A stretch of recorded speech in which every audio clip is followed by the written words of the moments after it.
is April 25th, 2018. We will call this meeting to order. I have asked John Berriew to open us in prayer, please. Would bow with me? Heavenly Father, we thank you for the opportunity to live in this fine city of San Angelo, Texas. We ask that you watch over this board as we hear statements and make decisions.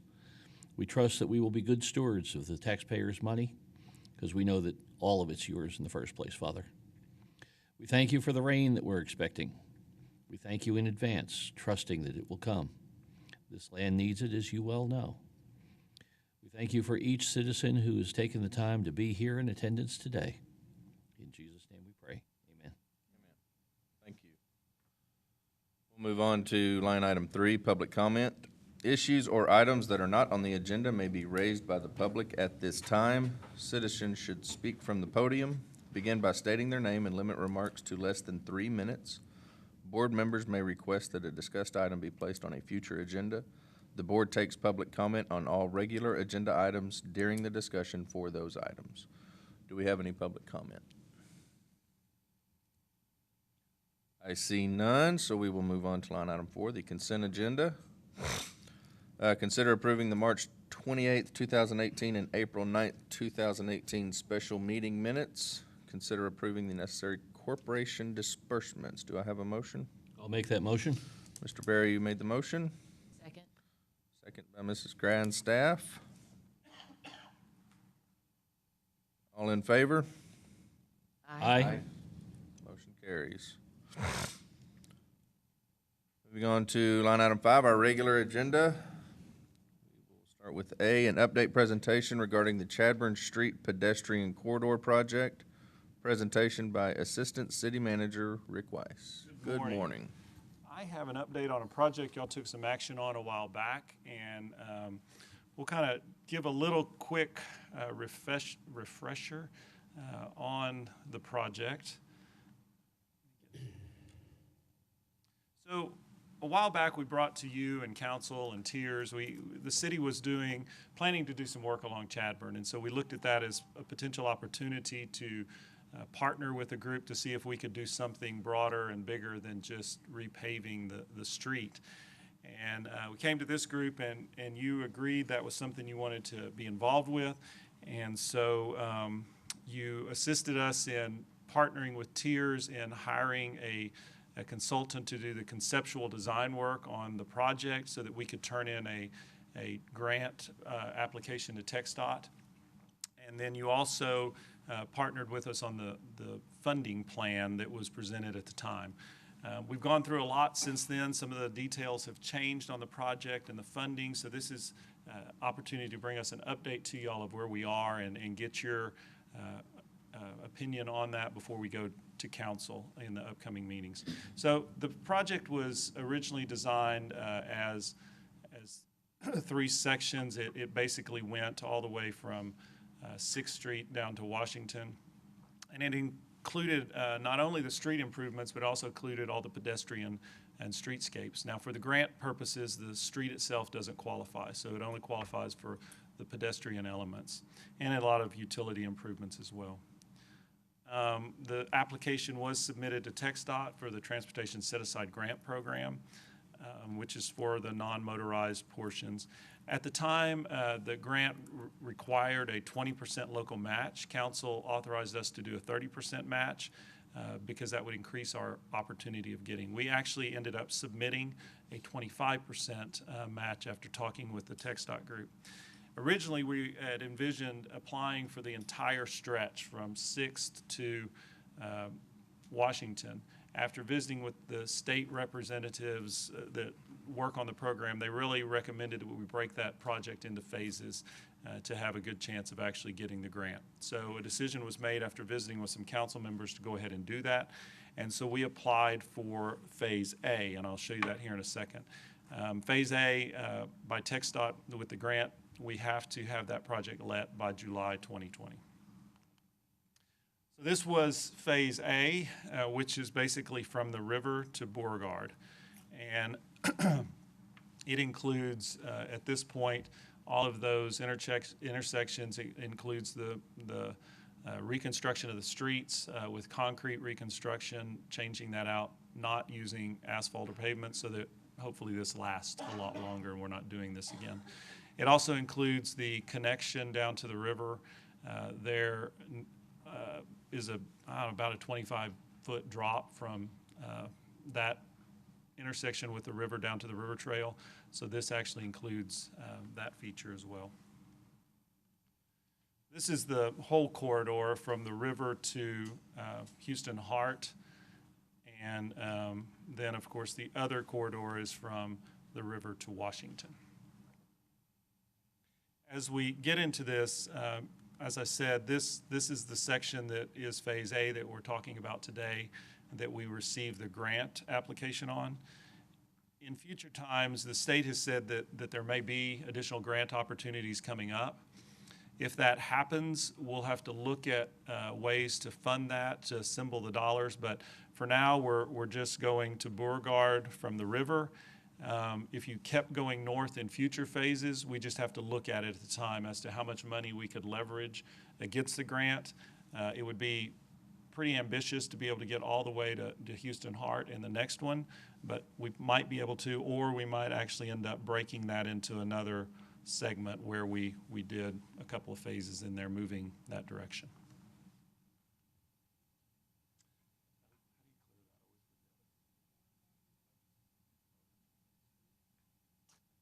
Not what I should have done, sorry. Now that I've done that. What did we approve already? Thanks. Okay, so this is the original plan that was brought before this group and the council when we were hoping to be able to do the entire project. And so we had several players that we assembled that made up our dollars that got us close to the total. You can see all those before you, but since that time, one of the major things that changed is the MPO, the local MPO, had allocated $4 million toward the project.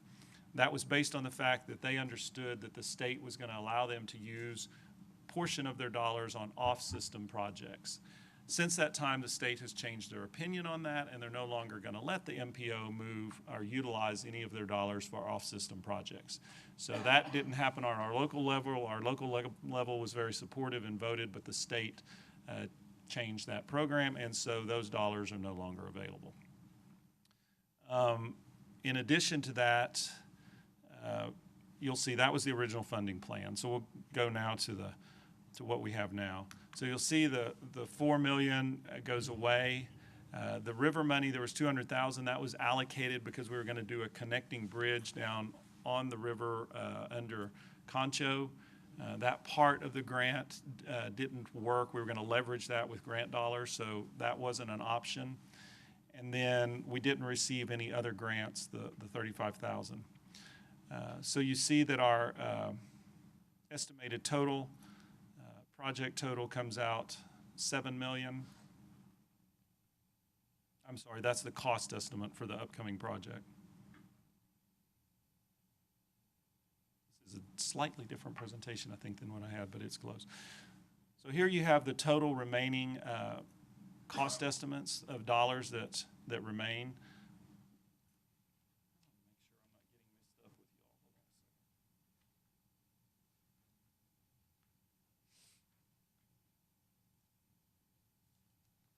I'm sorry, if we go back to this. Yeah, that's A. This shows you the total project dollars, which are the $7 million.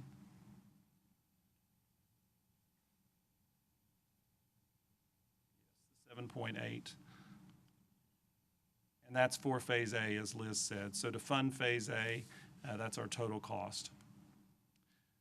B and C, you see that those would total, actually the cost would be $12 million. This project, I'm sorry, this presentation is slightly different than what I have in mind. So let's go over what we're looking at to do. Basically, we're looking at funding Phase A, which is the $7 million. Allowing the remaining budget, which is $3 million remaining after that, after you take the $7 million we go back to the 7 and the 12. 7 is what A is going to cost. The dollars we have in hand is 12 million. So it would allow us to move forward with Phase A at the $7 million cost. It would leave $3 million, 3.3 remaining. We're asking that those dollars stay in place, basically so that we can, one, if Phase A is just the estimate, so if those come in differently, it gives us some flexibility. It also allows us to look at whether or not we want to move forward with design work on phases B or C. One of the things we took a hit with when we applied for the grant is we didn't have a shovel-ready project. We had concepts in place, but it wasn't shovel-ready. So that could allow us to go ahead and do the design work on phase B, for instance, so that we're ready to go once we have another grant application opportunity. And we could use those for the local match as well. Additionally, we want to go out for requests for qualifications to select who's going to do the actual construction drawings. And that's it in a nutshell for what we're asking. So I know that's a lot, so any questions you have. You will notice, if I go back on this slide, you'll see Coast DC here. That's the dollar amount that's going toward Phase A.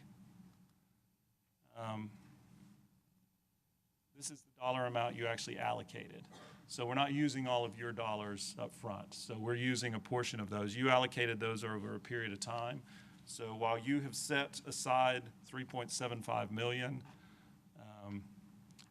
anticipated for Phase A, we're going to use 1.9. So we're not using all of those all at once. So those will be broken down through A, B, and C.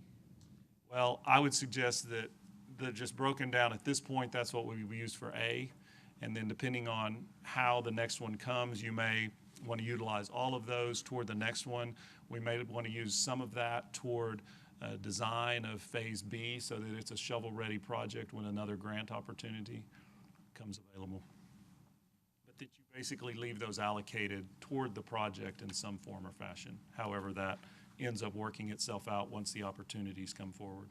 You're going to chase some more state money in another round to try to accomplish those other phases. Is that right? The state, the last we heard from the state, they anticipate there'll be another round of this grant application.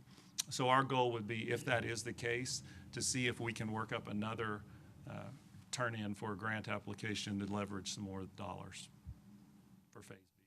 I have a couple questions for you, Rick. Yep.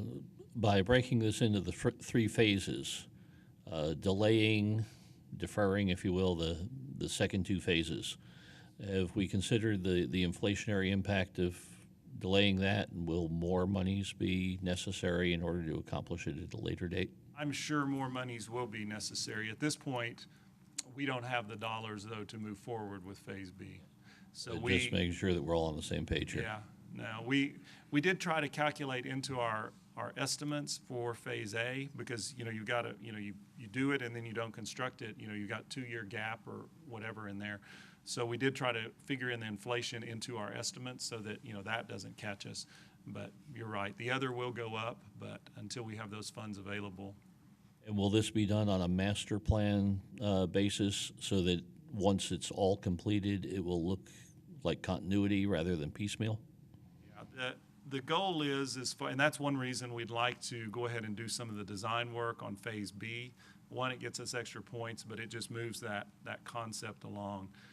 So yeah, it'll be part of our overall corridor plans for, in this case, Chadbourn.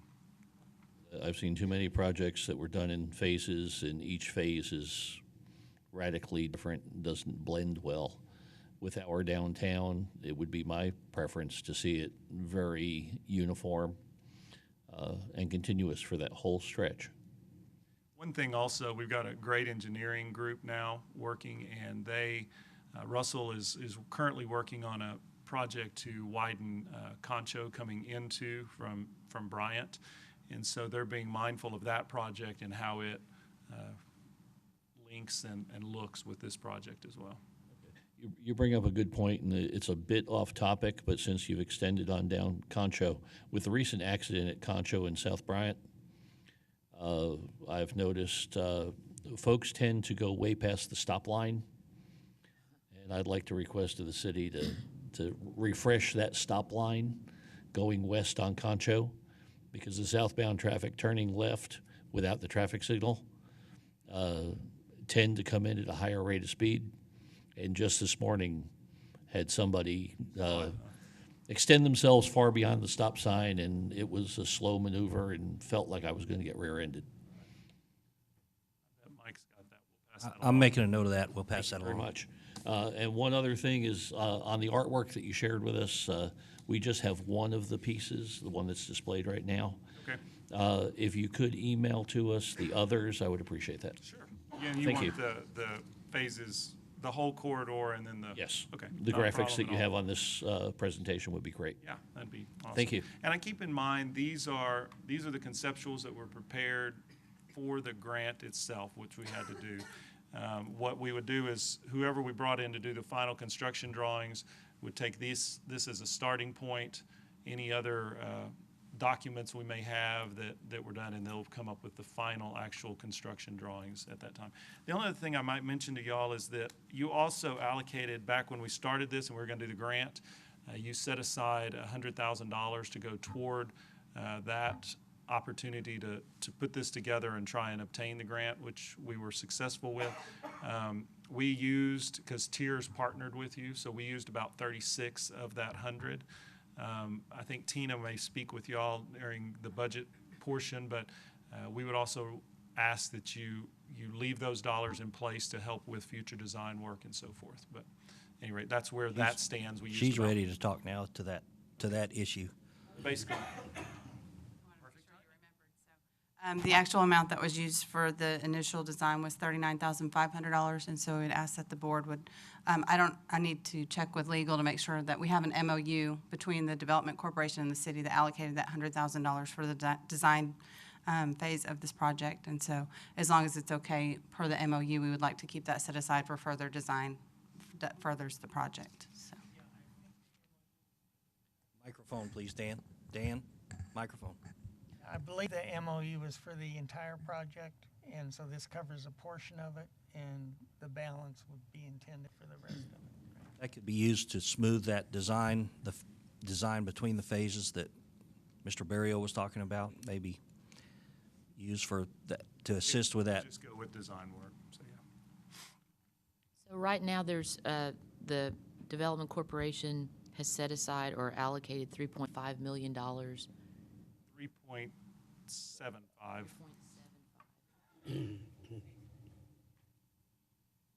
The Development Corporation did set aside that total amount, and it was an amount of $750,000 once, per year for a period of 5 years. So it's not one big chunk, it's over the period of the 5 years.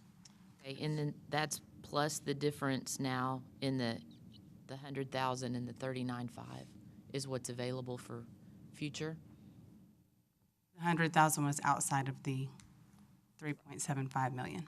Right, but still to this project, those are available funds at some point in time. Yes, ma'am, that's correct. The other thing to note is that when we took this to council, COSA-DC is not unique in allocating over years. Tiers is doing the same thing. So city council at that point agreed to front those dollars with general fund, and then that'll be repaid to the general fund over the years to come. So like John was asking, you're going to have at the, I guess at the end of Phase A design elements then that will be used throughout downtown? That is the goal, is to go ahead and set that design standard, whatever it is. And that's one reason, personally speaking, I would rather us, even if we did a smaller section like this, when we do it right. Do it how we want it to look for the future. It sets that standard going through as we move forward in phases B, C, D, E, and E. So if there was someone, a developer that was doing something significant on Chadburn, that they would then be encouraged somehow or required to use similar design elements if they had sidewalk reconstruction? I mean, can we make sure that this is consistent with all of our other boards and commissions and what they require or request? And this has been and this will be it's one of the complicated questions that has to be worked out also, even when we when we work on the design component of it, because there's been questions of, okay, well, someone's made improvements already, and those are really nice, you know, what are we gonna do with that? So as we move through this, you know, the question will be, in this final design, is it uniform throughout, meaning that everybody's has to look the same? Are there some flexibilities in how it looks with ones that exist now? You know, the ones that exist now, we'll have to decide whether it's cheaper to just take it out and replace it as we're doing it, because that's cheaper than trying to work around it. And then with any future ones, you know, that should be, it really should be not an issue in these areas that we've constructed. But as we move forward, that's the complicated part. If they do something and put it in, is it something we can work around and keep if it blends, or is it going to be cheaper from when we bid it out to just take it out and redo it? So I don't know if I can totally answer that question until we get Still some looking of for some uniformity or some, Yes, we want some standard of what those elements are, so that they blend together and it looks cohesive. and I don't want to get off the agenda, Mr. Soluri, but is there any thought of Phase D and E going north? There has been talk. F, because when I was on Tiers, I would always say that. Can't we talk about North Chadburn eventually, so that it isn't a downtown project, it's really kind of an axis through the city? I agree. There's a portion, of course, of North Chadburn that is done and looks really nice. You know, over by Texas Bank, there's a chunk in there that's awesome, and I think that should be continued on. So I think that is going to be a potential opportunity, even with leveraging additional tiers dollars. The north zone actually has more dollars available than the south as they've been spent. So yes, that can certainly be a discussion. Right now, you know, this is kind of the chunk we can bite off for the moment, but I believe that corridor needs to extend all the way to out of town. What is the time frame for Phase A here? Phase A, the limit we're under is that the grant requires that the project has to be let by 2020. I forget what month, something like that. I think it's said back here. But in trying to meet that, it has to be we have to let the project by July 2020. So the real crunch in that is we've got to select the group, we've got to get the construction drawings, bid it out. So we've got enough time, but we just really need to get rolling. Rick, on this item, we don't need specific action, but we do need to know if there's an objection to this phasing approach. Is that correct? Correct. We're looking for we're going to go to council, take this item forward, so we just need to include your recommendation on if it's a consensus of this is okay, or if there's something different that you would like to recommend, then we can take that as your board recommendation. I think I've already implied my thoughts. It doesn't look like we have any vote on this agenda item. Thank you for hearing our input. I have a couple of things real quick. Speaking to what Liz was talking about with property owners along Chadburn, is there a way we can reach out to them and make them aware that this is coming, so that if they have it in the back of their mind to put something into the front of their shop or a new side, or they want to put some investment into the storefront, maybe they should get with us and see kind of before they just jump out there and do it, and then we come 3 years later saying, We have we included. reach out to those property owners Yeah. and tell them. We have included downtown San Angelo in all of our discussions and planning. And so they're kind of our link to that, but we'll endorse that, or we'll follow up with that and make sure that they have let all of those property owners Perhaps know. even through zoning, if they go to zoning to try to get something, maybe zoning could Correct. We can catch it up front. catch it up front. We'll maybe. do a double approach on that.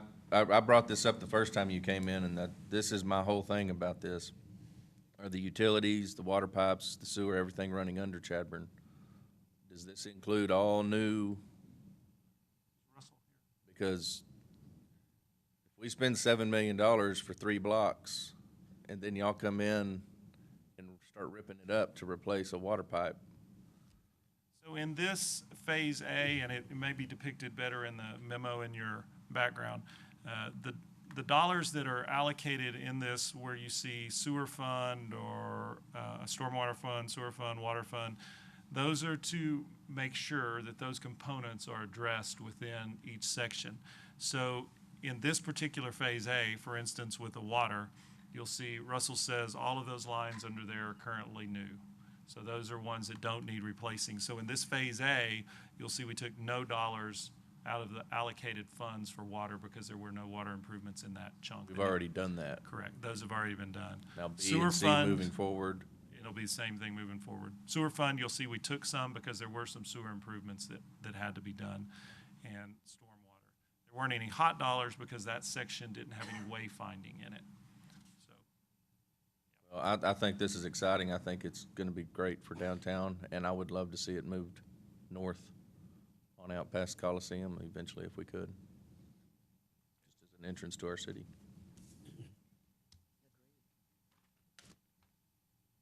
Anybody else? we'll make sure to double check on those notifying the businesses from both aspects too. Thank you. Thank you, Rick. Thank you very much.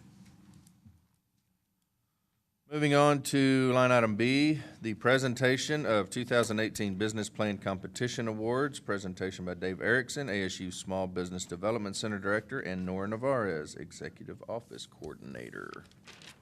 I'm gonna step down here.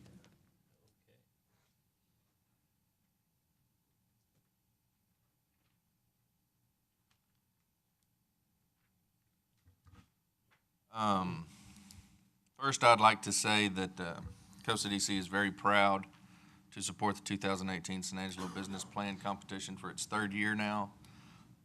We know this took a lot of hard work and time and effort on everybody's part, and we are grateful for that. We would like to thank the judges. The judging panel is a pool of successful entrepreneurs, business leaders, financial professionals, and other economic development supporters in San Angelo. COSA DC appreciates your volunteering your time and effort and being mindful of the goals and objectives of this competition. We would also like to take a moment to recognize the people that have worked to make this competition a success. Do you have And on behalf of the City of San Angelo Development Corporation, we present Dave Erickson, the Director of ASU, SBDC, and staff with this award. We'd also like to recognize Vince Mangiano, Senior Instructor of ASU College of Business, and students.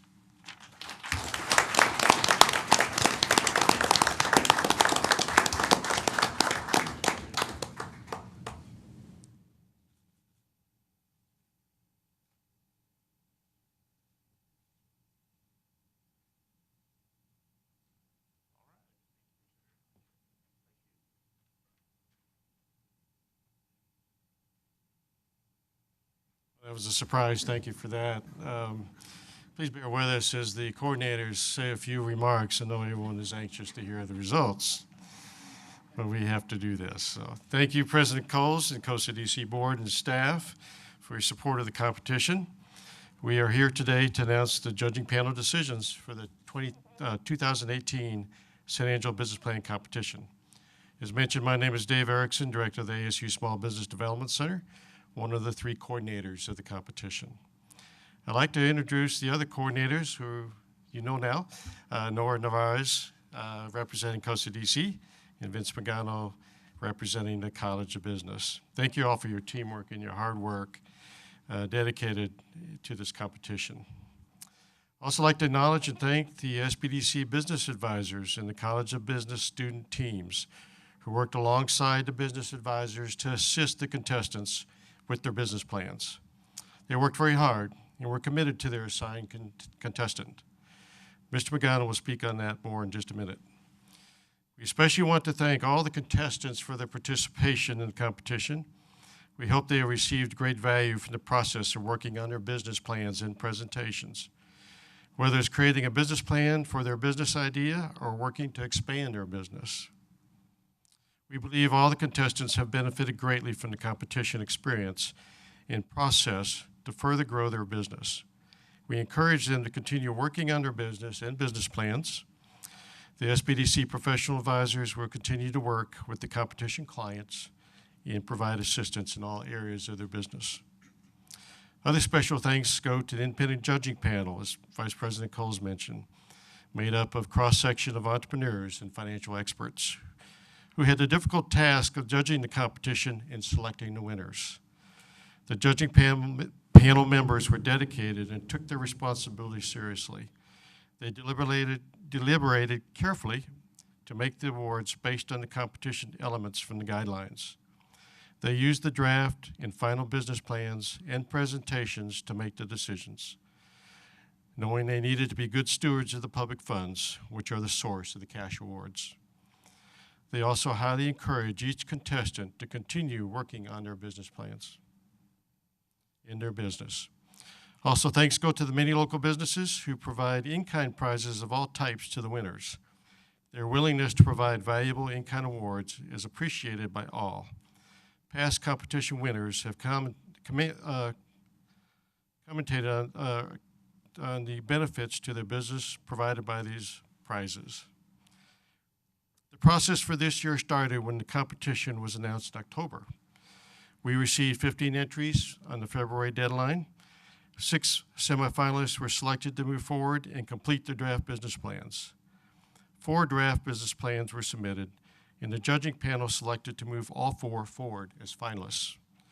These 4 finalists presented their final plans to the judging panel in person last Saturday. Now I'll turn it over to Mr. Vince Magano, who will briefly discuss the College of Business student involvement in the competition. Vince? First of all, I want to thank everybody, all the contestants, most especially Costa DC, for giving these students the opportunity to be engaged. Angelo State University College of Business is committed to a quality education and experiential type education for our students. It's very important that they not only get the theoretical side of it, but they get the hands-on level of learning. And this gave them that opportunity to give the hands-on level of learning. The contestants were fantastic. I'll tell you, the feedback we got from the students was tremendous. They felt that they, as students, were able to contribute to your business plans, as well as they had the opportunity to learn the real-life anxieties, passion that you as entrepreneurs have towards your business, an experience that can only be appreciated when you actually work with these entrepreneurs themselves. So I want to thank you. As entrepreneurs, I want to thank everybody involved. Very important process to learning. We had a great team this year of students. We had 7 master's levels accounting students who brought the analytical side, and then we had 5 senior level high achieving marketing and management students that were part of this group of students who brought a lot of the non-analytical side, the creative side of their expertise. So it was a great experience for them. They played an important role. You played an important role, and the overall experience for, I think, everybody involved was the best. This is our 3rd year, and by far, this was the best year from a student experience, without a doubt.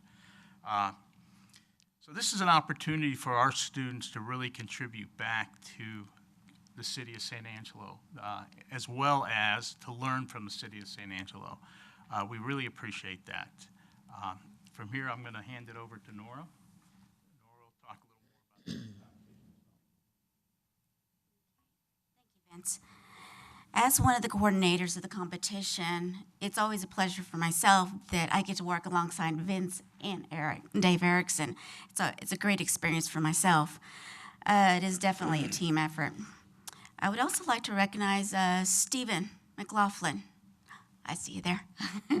Stephen, thank you so much for always working with us and helping us get those in-kind awards from the media. That means a lot to our winners here, so thank you so much for all your work.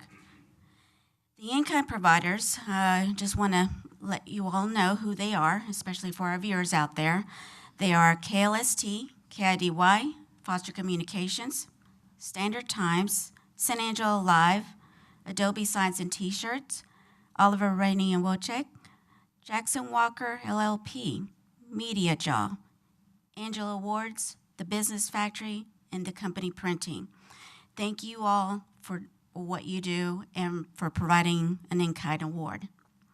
At this time, I would like to introduce Brent Jameson. Brent Jameson is the owner of HR Onboarding Solution. Brent was our 2017 first place business plan winner, and I'm going to ask him to come forward and just say a few words.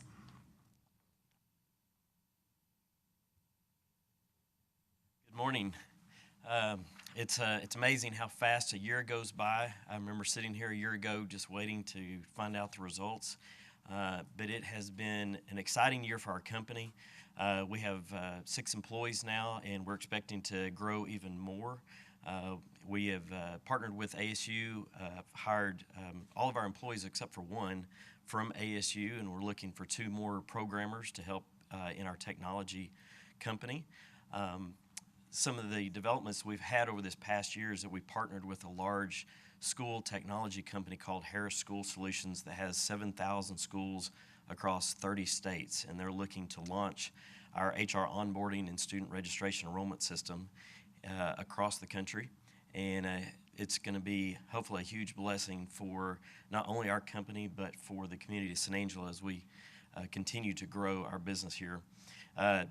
Working with Dave Erickson and his team and Nora, it's been a great experience, a great blessing, and this whole experience has truly been what my company needed to grow and develop, and I'm looking forward to seeing who the winners are and what your experiences will be over the next year. And so, thank you.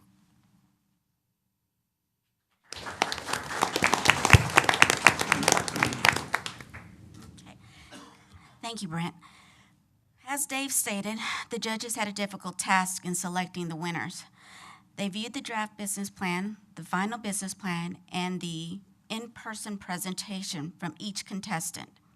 Per the guidelines, the judges have the discretion to award one either first and second, or just first or just second winner, or no winners. Therefore, the judges selected only to award first place. Before I announce the winner, I would like to ask that when I announce your business name, please step forward to receive your plaque and say a few words. We are pleased to announce the first place goes to Rock Your World Decorative Concrete.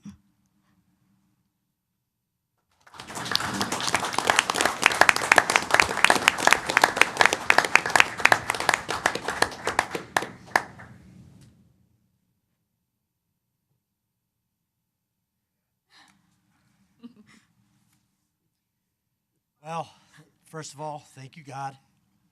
Thank you, St. Joseph. One of the things that I can say that this did for Amy and I is it helped us to realize that it's just not about our company, but how much we can help the city of San Angelo, help other people in the city and grow our community. So that awareness was pretty obvious in what we felt the guidelines were seeking.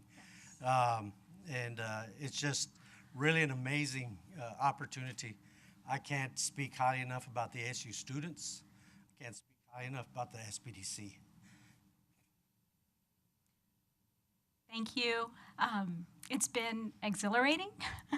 It's been enlightening. It's like Carl said, we didn't know we could contribute to San Angelo in such a unique way. And it really has expanded our minds, and hopefully we can help others to see that too. It's also been exhausting. So I'm glad to know finally the results. So thank you. We can't thank you enough. And thank the Lord.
Alrighty, thank you.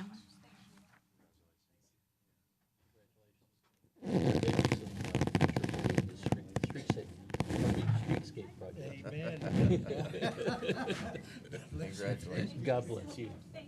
Congratulations. Congratulations. Congratulations. Congratulations.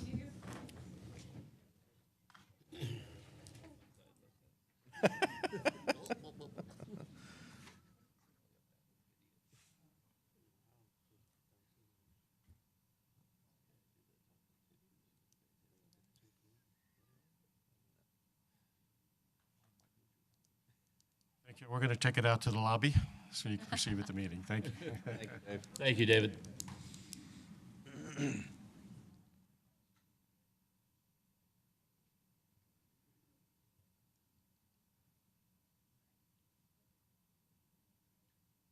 Thank you, everyone, again for participating, and that's a great thing that we're involved in. Moving on, so the board knows we're going to move line items C and D to the end. Ed may be coming back towards the end of our meeting, and if he could get here for those two line items, that'd be great. So we're going to move those to the end. We're going to move on to line item E. Public hearing regarding the use of sales and use tax funds in the amount not to exceed $25,000 to provide an economic development incentive to U.S. Customs and Border Protection Air and Marine Operations. Presentation by Robert Schneeman, Business Retention and Expansion Coordinator. I would like to open the public hearing at this time. Just for the benefit of the public hearing is required anytime we undertake a project by Section 505.159 of the Municipal Code for the state of Texas. Except as provided by subsection B, a type B corporation shall hold at least one public hearing before spending money to undertake a project. This particular project involves replacement of air conditioning units at the Customs and Border Patrol Air and Marine Operations Center at the airport. This is located at the north end of the flight line at the airport. Their operations center is in the upstairs of one of the lean-tos. They currently employ 60 employees in support of aviation's operations and maintenance, and from time to time, they're accommodating an unmanned aviation system mission that's required that requires additional personnel and equipment to be located in that operations center, and the existing air conditioning units have not been sufficient for to cool that, and especially with summer coming. Approximately $25,000 is required to do the upgrade, and there is a development agreement that is being processed between the City of San Angelo, specifically the airport, and Costa DC. The board approved the expenditure at the March 28th meeting, and City Council ratified the approval at the April 17th, 2018 meeting. Public comment. Open up for public comment. I see none.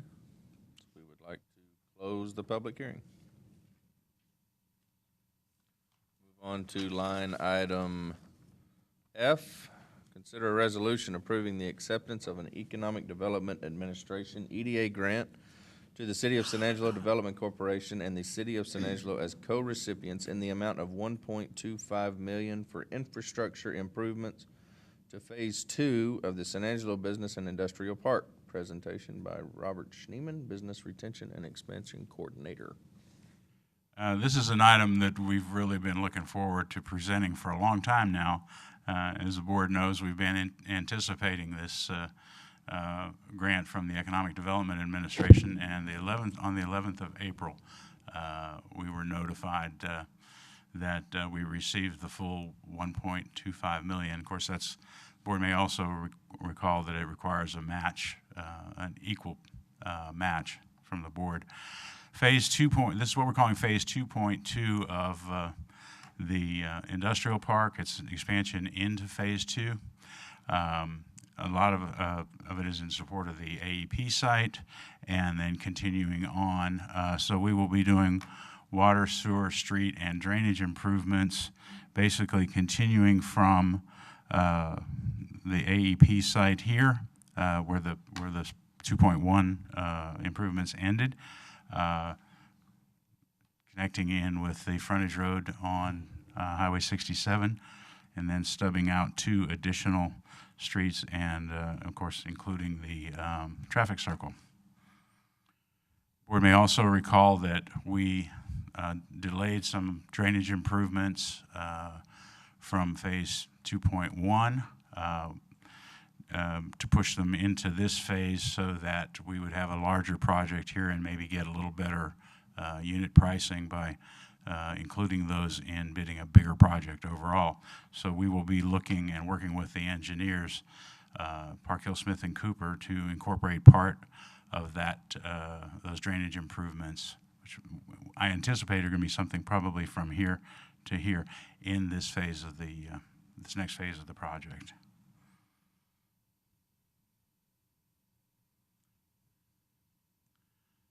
So I'll go through very quickly. We started this process in June of 2016 when COSA DC approved $2 million in matching funds to extend into units 2 and phases 2 and 3, 2 or 3, depending on demand. And you know, in August of 2017, there was a resolution authorizing $625,000 in matching funds for an EDA grant, and our pre-application was submitted in September 2017.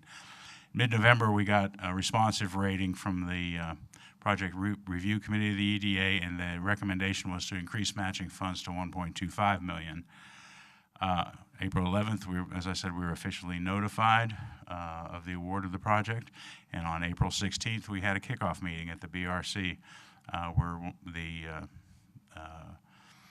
Economic Development Administration representative from Austin came in and went over all the requirements of the contracting and everything. And so we're now in the process of going through signing those documents, starting with assuming the board approves it, this item at this meeting. We're asking for approval of the resolution, which authorizes acceptance of the funds and also execution of the grant agreement with EDA. And I believe you had copies of the agreement in your packet.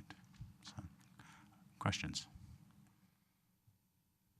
The key here is that we typically ask for authorization to apply for a grant. When we are tentatively awarded that grant or conditionally awarded that grant, we come back for formal approval to participate. And most grants require that. And we are required to accept the money as well. I will make the motion that we go ahead and accept this Economic Development Administration grant and that we proceed with the project with due haste. Second. We have a motion by Mr. Berriew, a second by Ms. Grindstaff. All in favor? Aye. Aye. All opposed? Good job. Moving on to line item G, update presentation regarding the 2016 COSA DC contract audit, presentation by internal auditor Brandon Sanders. If I could, by the way of introduction, Roland had been working to have some compliance audit work done by CPA firms, and because of the large number of contracts, he was having difficulty finding a firm that was independent. And rather than continue to chase that rabbit down the trail, I asked the city's internal auditor to help get us caught up, and so that's why he's here before you today. Thank you. Go ahead, Brandon. Good morning. I'm Brandon Sanders, the city's internal auditor, and my job here today was to perform a compliance audit for the 2016 grants involving COSA DC. There was a total of 38 grants that were reviewed, and out of the 38 grants, only 5 had findings. And I would like to note that none of the findings had any financial impact. They were minor findings. Four of the findings were related to housekeeping items and just maintaining the same format within the grants. And then the other finding was dealing with improper paperwork that was filled out by a grantee. But that was subsequently taken care of by the staff and was then it was taken care of by the staff, and subsequent years' paperwork was submitted correctly. And I also would like to note on that there was no monies that were paid out due to the improper paperwork being filled out. And that concludes my findings. Even though there's a lot of information, it was a good overall audit. If there's any questions, I'll be happy to answer. No news is good news, I guess. Thank you very much. And we do plan to, at some time in the future, do the 2017 grants as well. So whenever that gets done, I'll have another update for you. When are we planning on doing? Just to point out, most of our agreements require that the recipients report by March 31st of the following year. So we've just now recently received all of the compliance reports, so we're diligently going through those, and there are a bunch of them. So it'll probably be a month or so before we're ready to look at something like that. Thank you. Thank you. Thank you for your hard work, Brandon. Remember, Brandon mentioned 5 items. He said one of them staff caught and corrected. The other 4, while from an audit perspective they were minor in housekeeping, we're going to be talking about how to button that part up a little tighter, and so that he has a shorter report next time. Even better. We'd love to see him come back and simply say, "I found nothing." That's exactly what we're after. Amen. All right. Moving on to line item H, project update presentation regarding affordable housing half-cent sales tax funded projects. Presentation by Bob Salas, Director of Neighborhood and Family Services. Good morning. Good morning, Board. Let me get this working. I'm here to give you a very short update on this year's Affordable Housing Assistance Program, or what we call AHAP for short. Since October 2017, which is the beginning of our program year, we assisted 5 families, first-time home buyers with gap financing, and spent a little bit over $230,000. Now, since the beginning of the program, we have assisted 72 families and spent $2.9 million. Now, that's 72 new homes built in our neighborhoods that we targeted for revitalization. It's $2.9 million that we injected into the local economy. So we believe that this program is very successful. This slide kind of shows you the breakdown of the 5 customers we've had for the year. You can see that 1 is actually currently under the works, trying to work through the details, and I think we're pretty close to finish that one as well. You can also see that the addresses are in these neighborhoods that we targeted for revitalization: 19th, 10th, Culberson, Baker, and 24th. And you can see the cost. We spent about $46,000 to $48,000 per project. That does include the lot, which averages about $4,000, and we do cap the lot at $5,000. So, and the last thing I've got to talk about is really, if you recall, back in May of last year, we purchased a home for a consistent flooding. We spent $110,000, which was appraised value. We had planned on demolishing the unit, but the city is currently undergoing a plan. It's called an Avenue P flooding control program or project. They're going to build some retaining ponds, and if it's successful, we may be able to resell that property, to kind of get back some of our money. If it's not successful, we'll go ahead and demolish it. So anyway, that's the quick status. Right now, that house is boarded up, and we're kind of waiting to see how that project on Avenue P goes. So be glad to entertain any questions from you. Just one quick question for me, Bob. The lots that we're purchasing to build these houses on, are they lots that we're reclaiming for tax delinquency? Are we using that to leverage the dollars? When we first started this program, they were all those lots that the city were custodians of, but we've expended a lot of those. The program, we were kind of victims of our own success. We ran out of those lots, basically. So these are just lots out there wherever we can find them within those areas. So Sounds like good fruits of the revitalization. People are willing to pay their taxes, aren't they? that's exactly right. Yeah, and that's a good thing. Well, it's more than that. It's made a difference in neighborhoods where private investment in neighborhoods where that didn't occur is occurring. Yes. And kind of a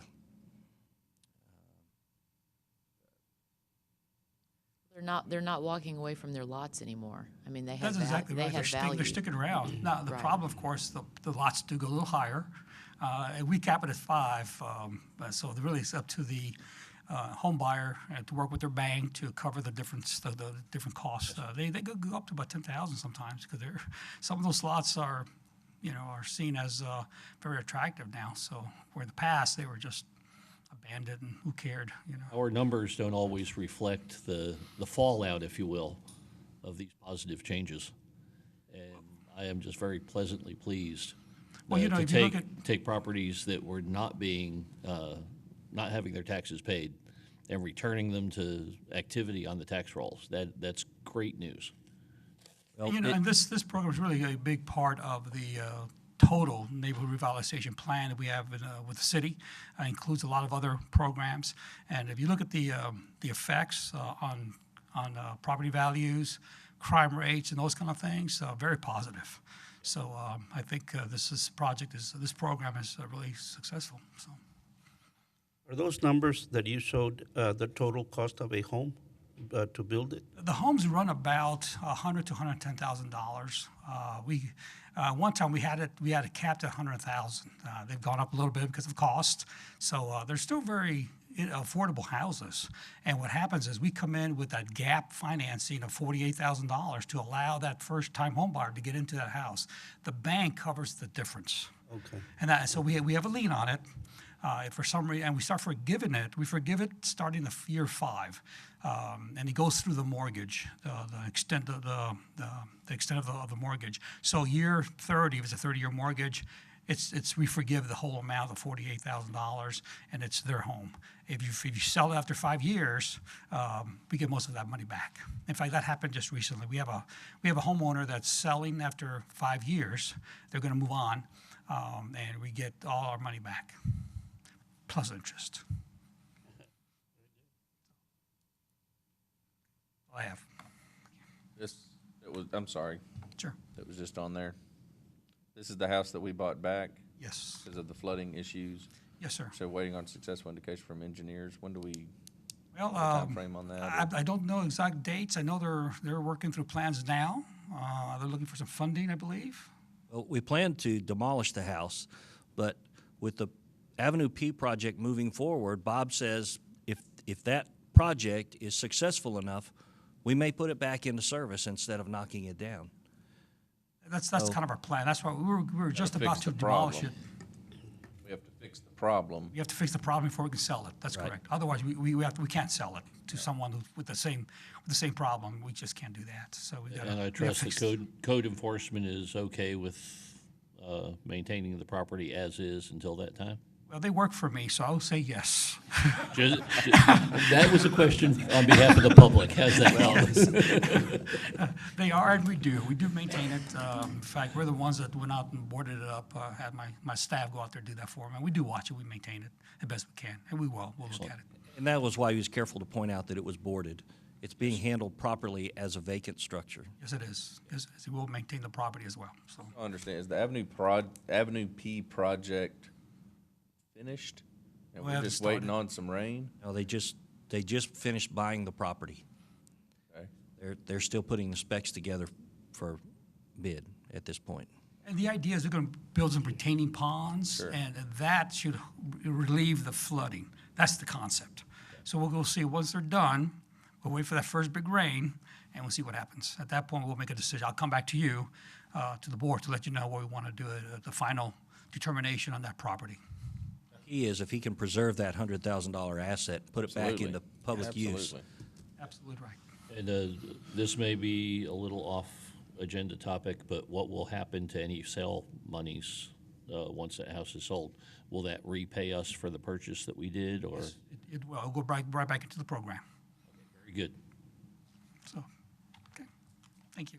Thanks, Bob. Moving on to line item I.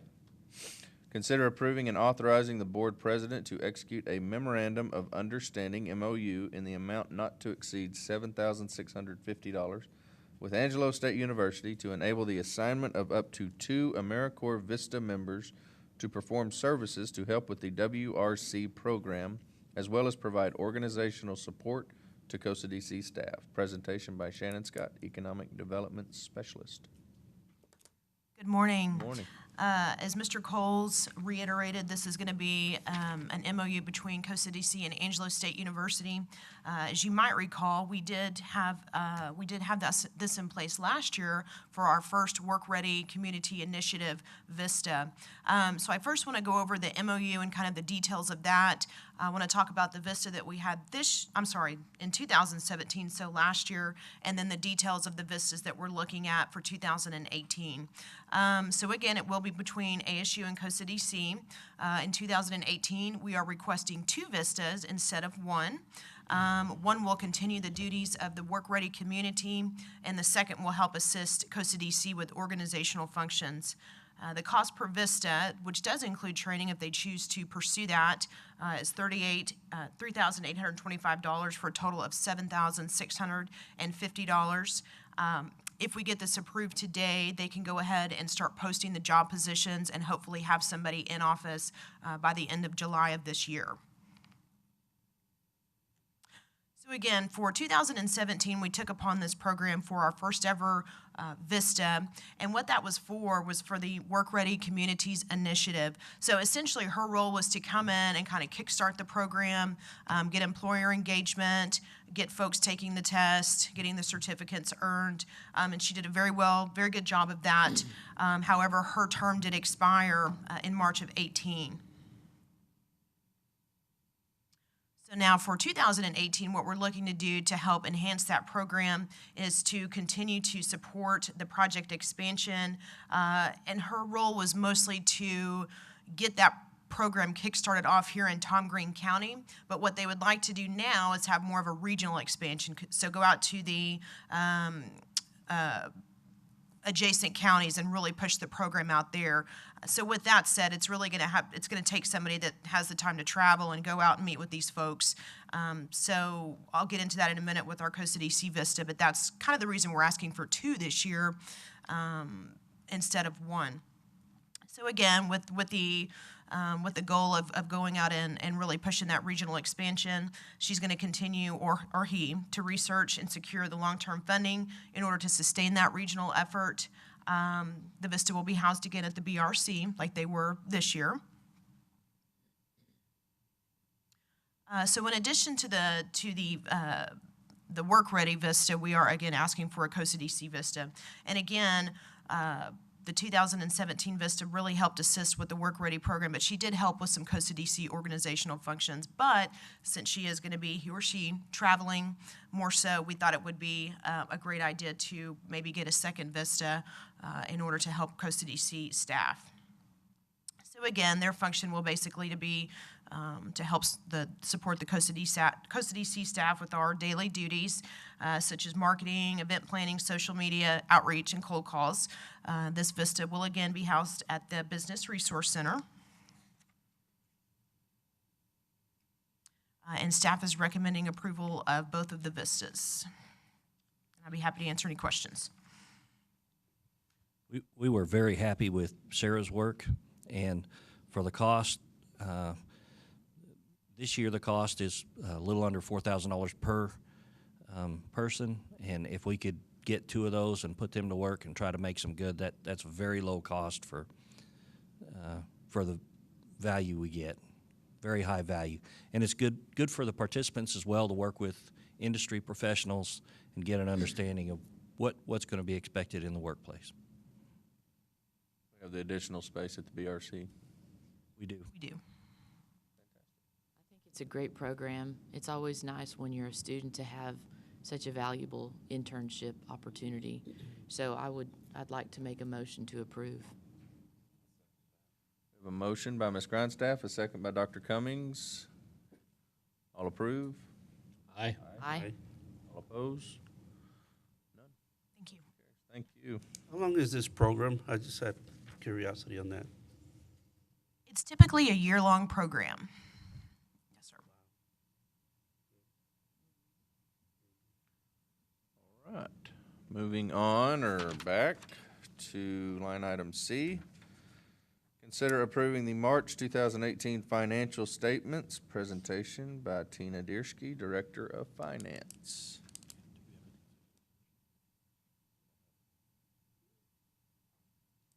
Morning, Board. I would like to take a moment to introduce our new Assistant Finance Director. He's here with us today. His name is Ryan Gaddy. Back here in the back. Just want you guys to know who that is, and he's helps a great deal with your financial statements and making sure everything's accurate and updated. So going through your financial statements, I guess we'll just have that one slide, sorry. I'm presenting your second quarter financial statements. We ended the quarter over budget for revenue, which is a positive thing.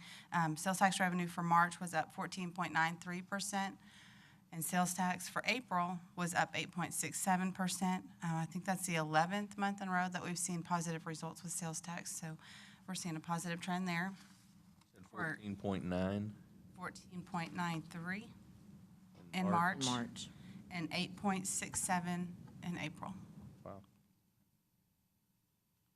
We continue to closely monitor the investments with your cash flows so that we can try to maximize the yield there. I'm on your balance sheet right now. Another thing I wanted to mention on the economic development side was I think it was around 2 years ago, Roland had asked the board to set aside an amount in your fund balance that's assigned for equipment replacement. So as you have equipment needs to come up, we had assigned that amount to address anything that could cover. Right now we have an amount set aside of about $671,000. So it's in your fund balance, but it's reserved for only that purpose. And so it's something that we've been talking internally with staff and trying to come up with maybe a better way of estimating that amount so that we don't have to tie up quite so much of your fund balance for that purpose.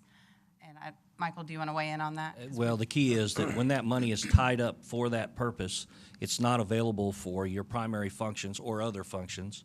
And the key is it's good to have a reserve for equipment replacement. The key is that it should be tied to what you expect you're going to need. And so we're going to put a list together, just a rough list of things that we think from a capital expenditure standpoint we may need in the next several years. For example, a roof can be an expensive thing. If we had to spend $20,000 or $50,000 on a roof, while we don't think that'd be a big deal for this organization, it would be appropriate to create a reserve for that. But an unspecified large amount without an objective for that amount just unnecessarily restricts the ability of the board to enter bigger contracts. So Tina pointed out that was a large reserve and that we should have a reason for that reserve that we reasonably can expect to occur. And we think that at this point that's probably a little high. So we'll probably at a future meeting talk to you about reducing that reserve. Right, that would require board action since the reserve of it was a board action. There's also a line item in the budget, I think it was in the neighborhood of $30,000 for capital equipment needs.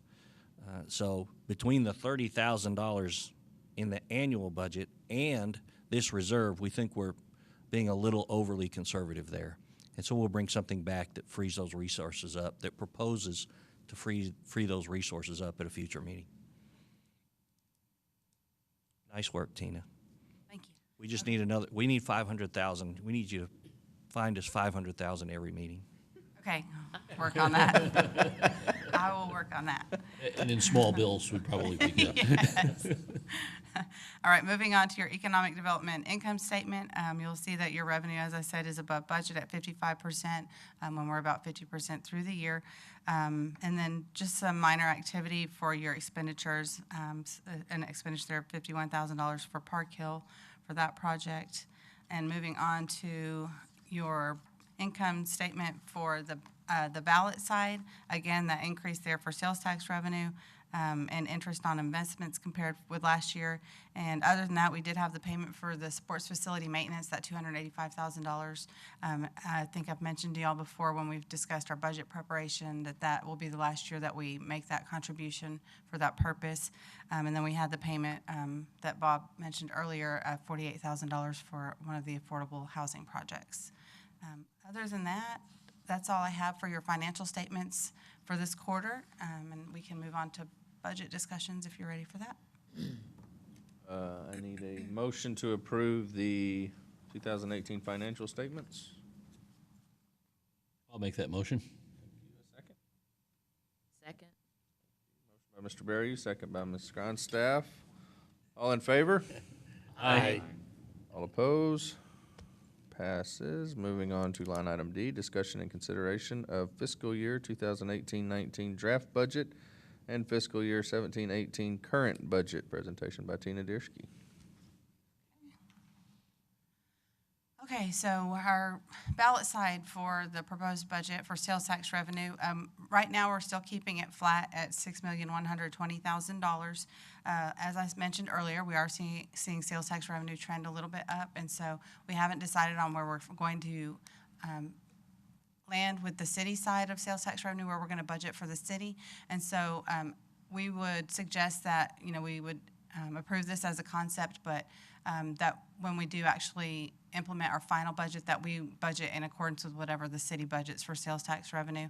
And so that would be basically a half of whatever the city would budget. And so that would be our proposal moving forward for that. Now, if we say, all right, you've got the freedom to adjust that, it's likely just to go up, not go down from here. That's correct, yes. I would expect somewhere between 3 and 5% increase. And so if that went up, that creates more money available to be spent. Right. Where would you put that? I would put that additional revenue into your future projects line for use however you see fit in the next year.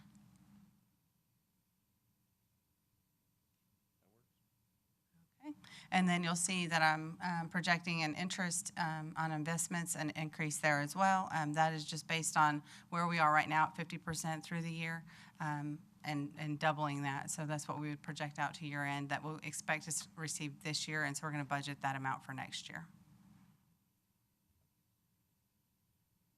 And moving on to your expenses on the ballot side, you had the admin expenses.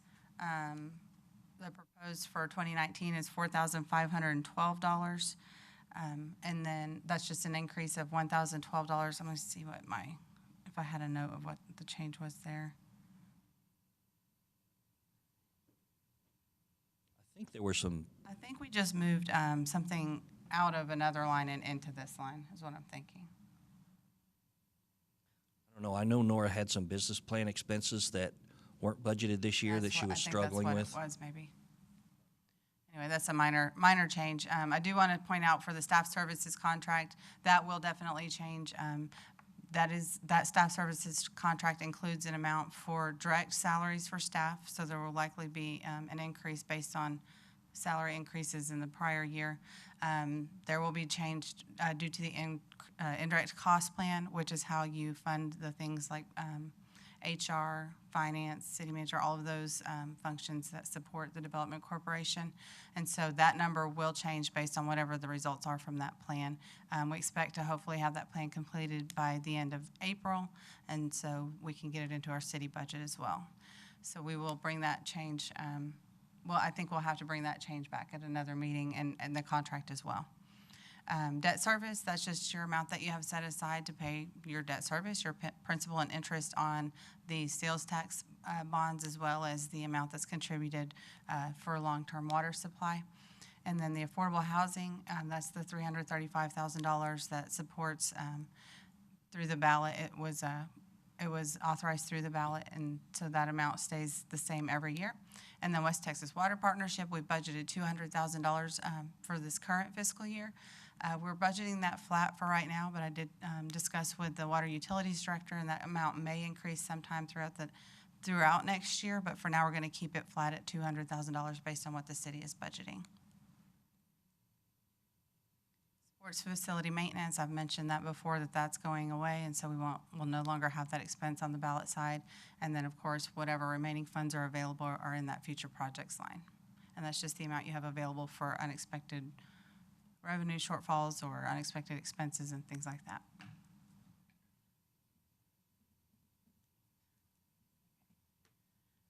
Okay, so your proposed budget for revenue for economic development, again, the same thing here, proposing flat right now for sales tax revenue, though we do expect at some point to possibly increase that. Your lease income, we have adjusted that. I've discussed that with Nora based on changes that have actually occurred at the BRC or that will occur prior to the next fiscal year. So we've decreased that by about $19,000. Your gain on sale of fixed assets, to date this year, we've had no sales of fixed assets. And so I would propose that we budget to not receive any income there and to rely on that amount, but to budget for it as we make any sales, to budget both the revenue and then a corresponding expense. And then, of course, interest on investments is budgeted in the same way at twice what we've received to date for this current fiscal year. For admin expenses, let me see, I don't have notes on what the change was there. There was a decrease in board insurance and software, so that's most of what makes up that $30,000 decrease there. Partner affiliations, there's a decrease of $900, and that was just simply moving out the chamber luncheons into another line, into the admin line where we have food. And so that's just a basic immaterial change. Again, with staff services, you will see some changes there, and we'll bring that back to you. For the industrial park, Nora and I went through the line item detail and looked at actual expenses for the current year, and so we feel like that's a more appropriate amount that we're budgeting, the $14,760 for next year.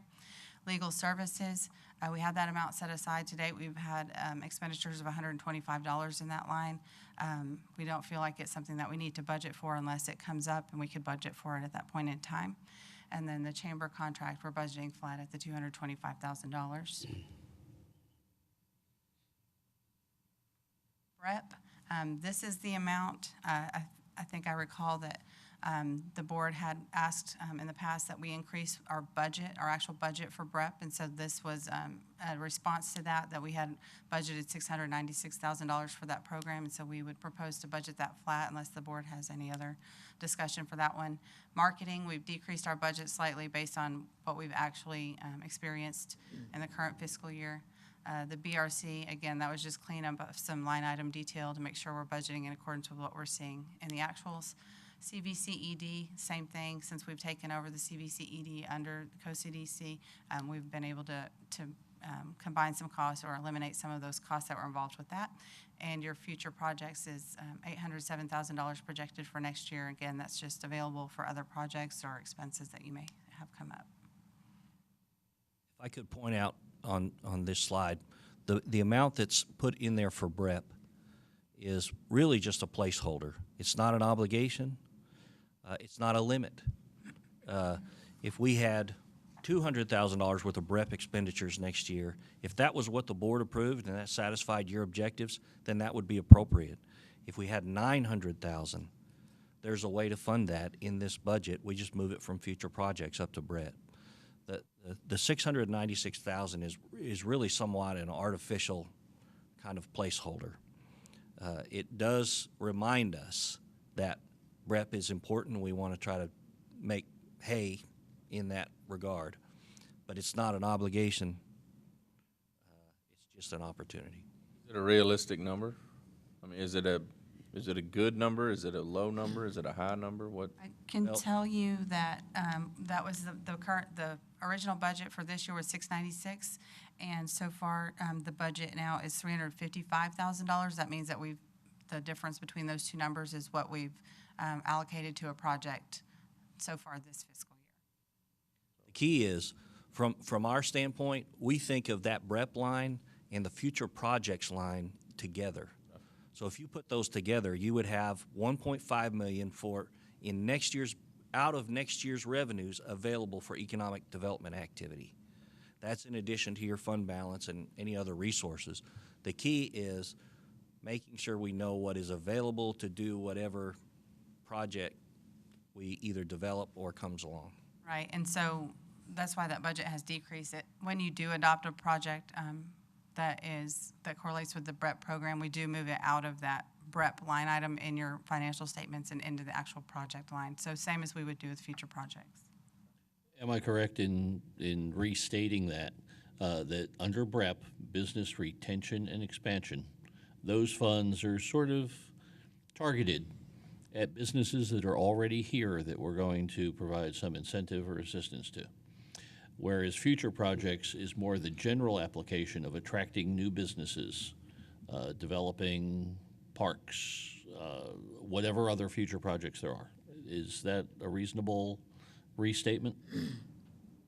It is, but at the board's direction, the monies can be moved to either line.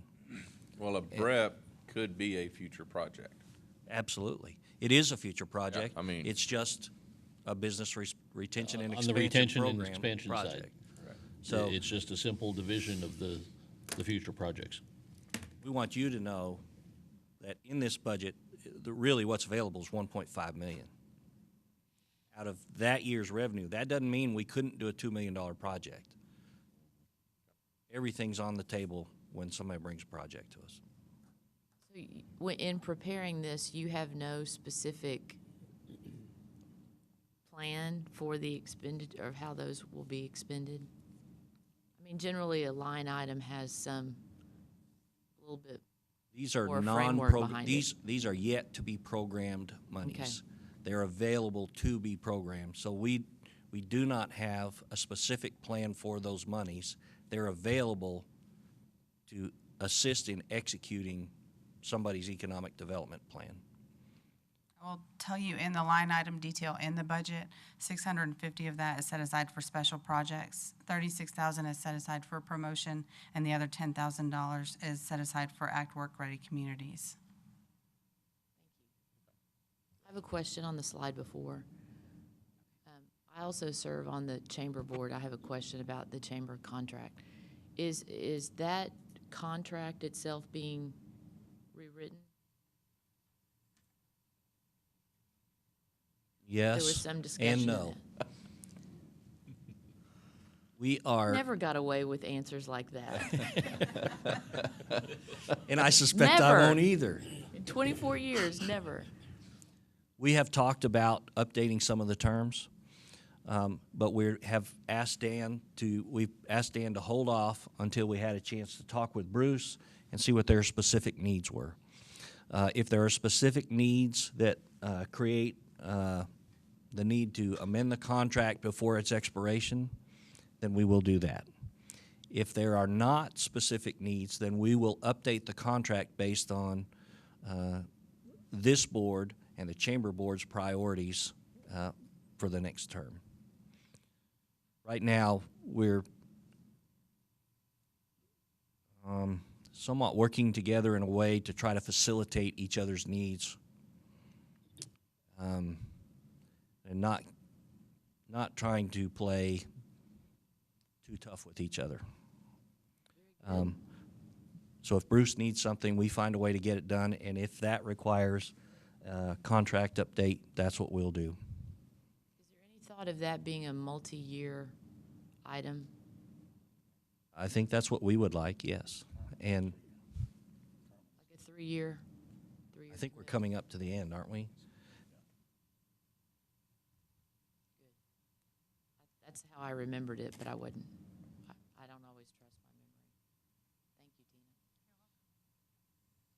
Any other questions from the board or discussion on your budget? Any changes you'd like to? You know, if I can make one comment on the BREP, had we not had just a couple of things happen in the past 6 months, we probably would have exceeded that $696,000 on BREP. So we would have been moving money from future projects into the BREP. Now, our objective with today's presentation is that you be fully acquainted. We've covered this information somewhat last time, recovered it again today with some updates. Tina will bring at our next meeting something for you to vote on and approve. Similar information for you to vote on it and approve for inclusion in the city's budget process. So while we don't need a vote and approval today, our objective for today is that you be as acquainted with this as you need to be in order to approve it. The only thing I'd point out is I was supposed to look at the amount of travel in here. I think we've got more budgeted for travel than we're actually using. If we can reduce that, then that pushes more money into future projects. So I've still got to go over that with Tina. The other thing is to remind you that we want to, at the next meeting, we're going to want to authorize our treasurer to move forward with this information in the city's budget process, but also give her the latitude to increase the sales tax revenue budget based on where they think it needs to be, and to throw that extra money also into future projects.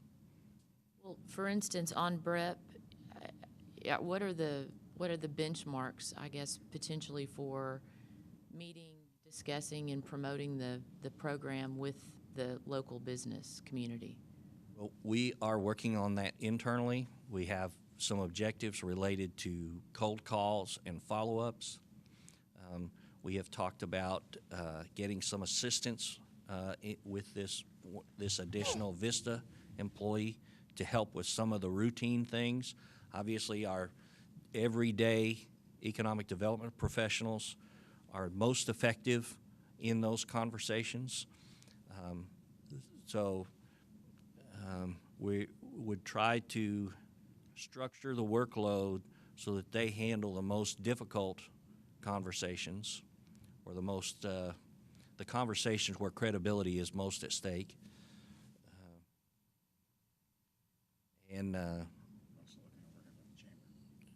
Obviously, full support of the chamber. Right now, the SARMA exercise is very powerful, and so we're completely behind that effort.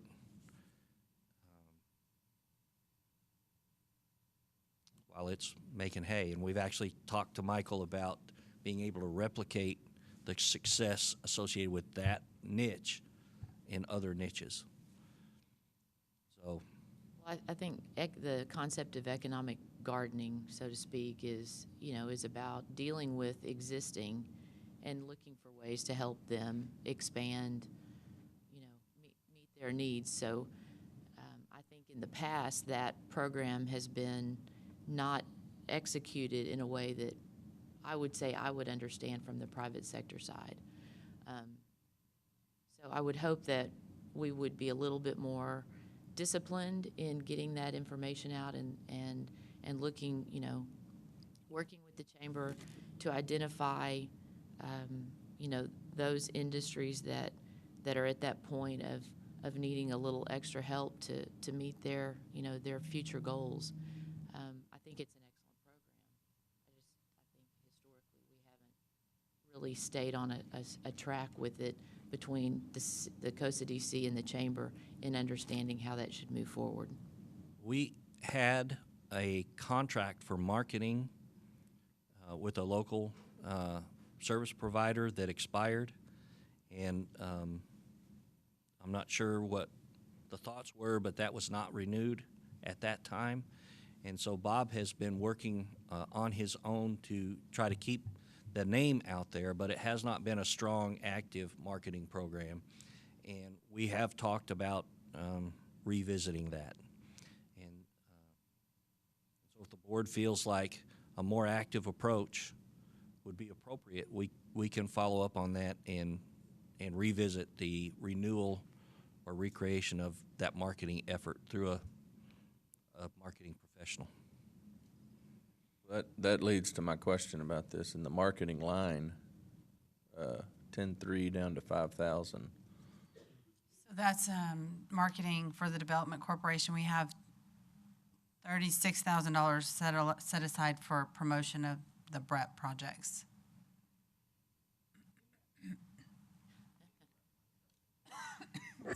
In that 696, 36 is marketing, 10 was, what was? Act. She'll tell us what, she or the EMTs will tell us what the 10 is. 650 was actual BREP incentives, 36 was marketing, and 10 may have been the, Hold us, I can't remember what it was. I don't remember what she said the 10 was. Kimberly, holler at me. ACT. So sorry, excuse me. So there's 36,000 in the BREP line for BREP marketing. Does that make sense? Yeah. Is that sufficient? We don't know, but we would, if we bring back a contract to you with a proposal, we would, at that time, develop a proposal for funding also. I'd like to see one. and I don't know if anybody's seen or not, but we have been putting some billboards up around town as well through Lamar. That's something we're trying just to see if that's going to work or not. We'll do that for about 6 months. Last year we contacted over 60 companies, cold call, and I'm talking about last year before January, basically of this year. Of those, I think we wound up with about 12 meetings, and of those, maybe 1 or 2 small BREP projects. So it's we're looking for means other than just cold calls to contact these, and Michael Looney and I have been discussing the idea of starting with maybe with SARMA, but going through some lists of companies that they have that they've been putting together, that he and I may start doing some joint visits to companies and just going in and just explaining the program. That seems to be the best approach, is the sort of one-on-one approach with them, because there is sort of a certain skepticism there until you really sit down and explain the program to them. Agreed, but I think it's also important, whether they're interested or not, that they hear that there is a fund available and that it's supported by local tax dollars. You know, that's, you're the marketing, you know, you're promoting something and seeing how their tax dollars are at work, whether they choose to, you know, to follow up on that or not. I think it's important that. That's something we always try to point out to them and say, okay, this may not apply to you today, but 6 months or a year from now, when you know you're looking to do something, you know, keep us in mind. If you have an idea that doesn't quite seem timely at this point, maybe some infusion of assistance from us may accelerate your business plan to the extent where you can do it. You know, I mean, we really do try to couch this in wherever we can help, and we're always looking for suggestions from the companies on what do you need. We've talked to virtually all the commercial lenders in town and let them know that if they have a client that needs some assistance, that we are an avenue as well. So.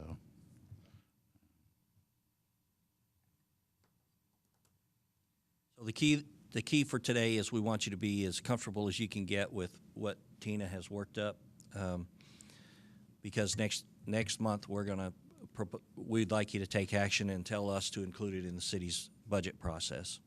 The other thing is,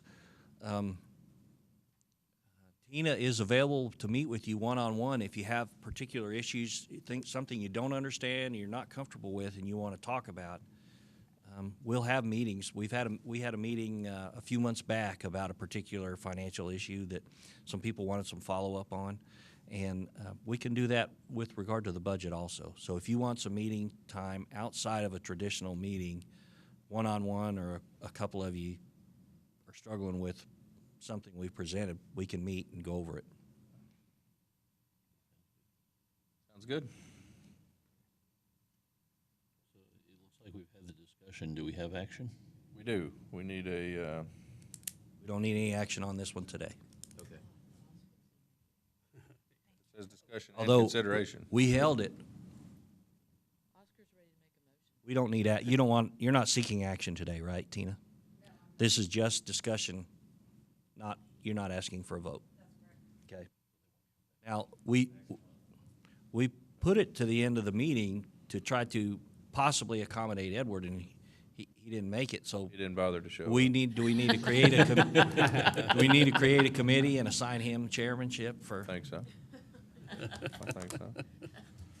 Okay, so no action on line item D. That is the end of the regular agenda. We will now move on to line item 6, closed session. We have nothing to discuss in closed session. Do I still need to read the executive session? Line item 7, follow up on administrative issues, announcements, and consideration of future agenda items. We have a couple of things. We have talked about the possibility of for months, we've been talking about the possibility of a joint meeting between this board and council. If we decide to put something together, we will be contacting you. Obviously, that would probably occur at a regular council meeting. We're going to need to have something to talk about. So, if we may be reaching out to you on that. We have put together an interview panel and are contacting applicants for this directorship position. And that's the only update I have for you on that so far.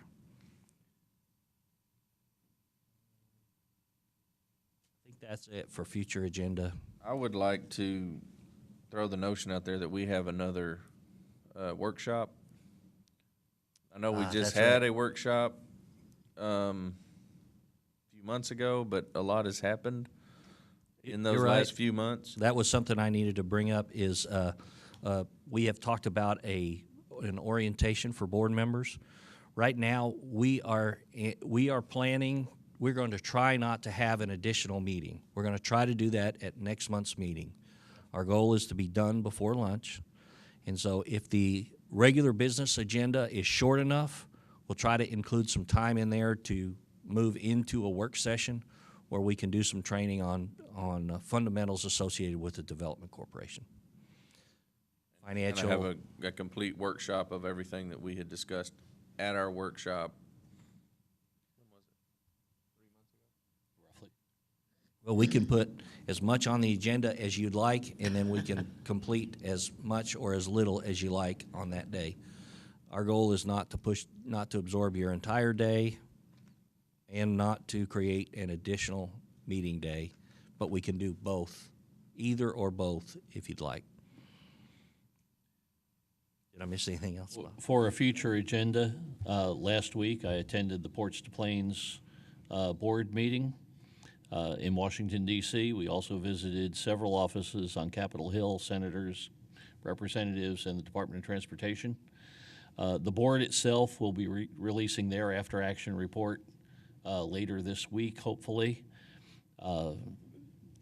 I serve on that board. Would you like an agenda item at the next meeting? In short, to yes. Give us an update? But my question really is, since Brenda Gunter, our mayor, also attended, would that be an appropriate item for the joint meeting between the two?